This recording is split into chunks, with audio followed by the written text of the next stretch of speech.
how to use canned responses in Freshdesk. Hey guys, in today's video, I'm going to show you how to use canned responses in Freshdesk.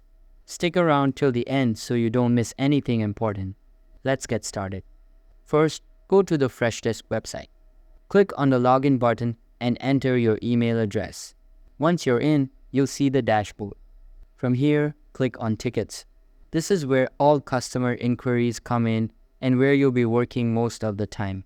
Now, open any ticket that you want to respond to.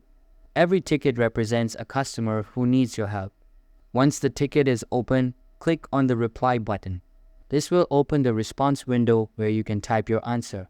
But instead of typing everything from scratch, this is where canned responses come in handy. Look for the Canned Responses button at the bottom of the Reply window and click on it.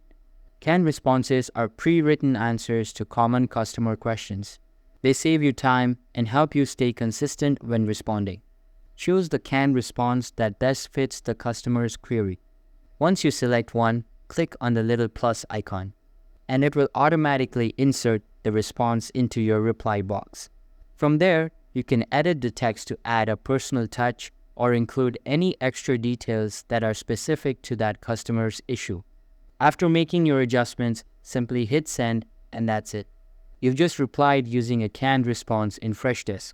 So that's how you use canned responses in Freshdesk. Thanks for watching, and I'll see you in the next one.